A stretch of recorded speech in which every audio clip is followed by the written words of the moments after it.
A lot of you are probably familiar with the Fermi Paradox, named after Italian physicist Enrico Fermi, who is famous for creating the first nuclear reactor. This paradox seeks to answer the question, where are the aliens? Given that our star and Earth are part of a fairly young planetary system compared to the rest of the universe, and that it's possible for a civilization to achieve interstellar travel during this time, it seems we should have been visited by some form of extraterrestrial intelligence by now. Now, some say it's not a real paradox, because we can only guess that there is intelligent life out there. But the Drake equation is used in this so-called paradox to estimate the number of possible civilizations in our galaxy. The Drake equation uses 7 variables to estimate the number of detectable civilizations in the Milky Way. This gave us an idea that there could be millions of Earth-like worlds with civilizations out there. But this was back in 1961, and no one knew of any worlds orbiting stars other than our own. It was only recently that we got a good idea. In 2020, astronomers using data from the Kepler Space Telescope found there are more than 300 million worlds with similar conditions to Earth scattered throughout the Milky Way. The analysis concluded that roughly half of the galaxy's sun-like stars host rocky planets in habitable zones where liquid water could be on the surface. In fact, planets are extremely common and outnumber all the stars in our galaxy. And very soon, the James Webb Space Telescope will be headed into space to look for new potentially habitable worlds. The question remains, why is the universe silent? Maybe we're about to find out soon as technology advances, or perhaps we've already been visited by some faraway civilization and just don't know it yet. There have been many unexplained UFO sightings recently, and some believe extraterrestrials are already here.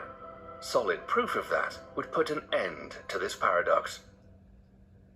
The bootstrap paradox is a paradox of time travel that questions how something that's taken from the future and placed in the past could ever come into existence in the first place. It's a common theme used by writers inspiring plot lines in many science fiction films, such as the Bill and Ted movies, Terminator, and Doctor Who. So let's look at one of the examples of this paradox. Imagine that you're a time traveler, but before you go on an excellent adventure, you go into a bookstore and buy a copy of Hamlet, written by Shakespeare. You then travel back in time to London during the Elizabethan era and give the book to Shakespeare. William S. then copies the book and claims it as his own work. Centuries go by, and during this time, Hamlet is printed and reproduced countless times until the copy of it ends up in the same bookstore that you bought it from. The question then becomes, who wrote Hamlet? This is another famous paradox, which involves you going back in time to take out your grandfather. By that we mean erasing his existence. Now, we know everyone here loves their grandparents, but this is only an example. Once again, you're a time traveler, and you pop back in time to do the deed and erase your grandfather's existence. You then return to present time. But the thing is, with your grandfather gone, your father wasn't born, and you now realize you never even existed. Everything about you has now been erased, including all your family, friends, all your possessions, and your history. So you wouldn't have been born in the first place. So it would be impossible to do this. Now, some scientists believe that if this were to happen, you would have now created alternate timeline, or even entered a parallel universe. By the way, for those who missed our video on parallel universes, check out the link in the description. Another interesting variant to the grandfather paradox, going back in time to eliminate Hitler to stop World War II. This would have some interesting consequences. Let's say you have a shiny time machine, and you've got a plan to go back before things get out of control during the war and put things right. The problem now is that the action removes any reason to travel back in time, along with any knowledge that the reason to time travel back ever existed. Acting as a time-traveling executioner simply creates a paradox, and, along with the many worlds idea, traveling back in time might create a new timeline without Der Fuhrer. But the old timeline would also still exist. You might even create a new timeline that's even worse. But what would happen if you sent something back through a wormhole? The late, great Joseph Polchinski is the famous theoretical physicist who wrote the book on string theory. But Polchinski also came up with a potentially paradoxical situation involving a billiard ball sent through a wormhole that travels back in time. In this scenario, the billiard ball is fired into a wormhole at such an angle, if it continues along the path, it will exit the wormhole in the past at the right angle to collide with its earlier self, thereby knocking it off course and preventing it from entering the wormhole in the first place. However, some physics students came up with solutions which avoid any inconsistencies by having the ball emerge from the future at a different angle than the one used to generate the paradox, and deliver its younger self a glancing blow instead of knocking it completely away from the wormhole. A blow which changes its trajectory in the right way, so that it will travel back in time with the angle required to deliver its younger self this glancing blow. Now here's something that will make you think about reality differently. The observer's paradox is something very strange indeed. And of all the bizarre facts of quantum theory, there are fewer stranger than Schrödinger's famous fable about a cat that's neither alive nor deceased.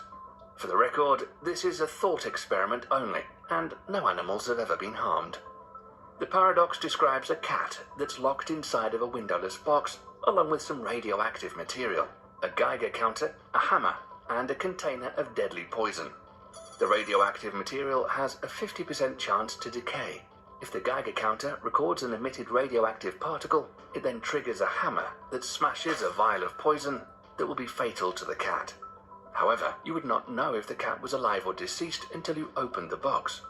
And so, until the box was opened, the cat would be both alive and deceased at the same time. How is this possible, you ask? This is because simply looking at matter actually changes the outcome of what happens to it. You can't know something is there unless you see it. Now, you're probably saying this whole thing is very strange, but consider another observer's paradox called the double slit experiment.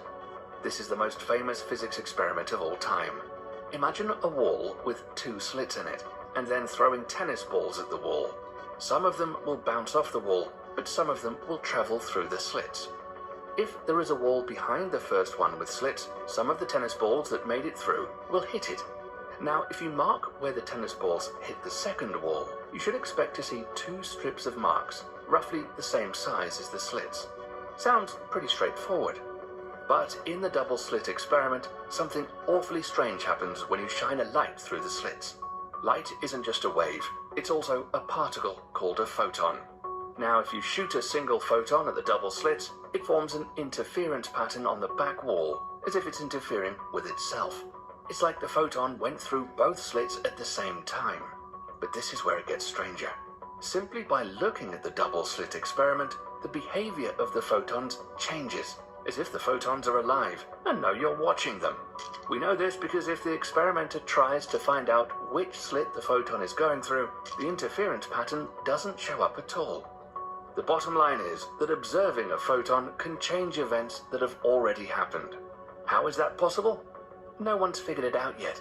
Maybe you might be the one to solve this puzzle. One of the biggest paradoxes in physics is the black hole information paradox, a puzzle that results from the combination of quantum mechanics and general relativity.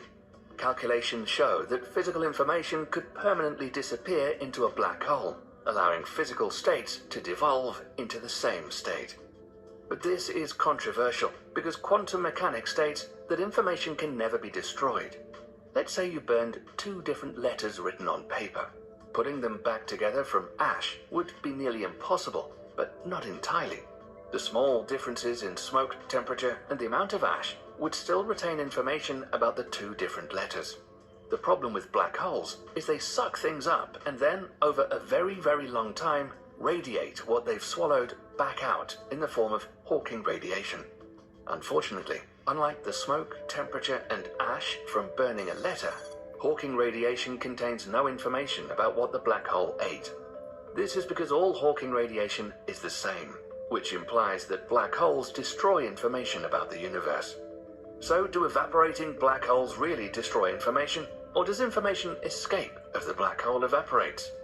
A new generation of physicists say that information does indeed escape a black hole by their radiation, and they've identified an invisible surface that lies inside a black hole's event horizon called the quantum extremal surface.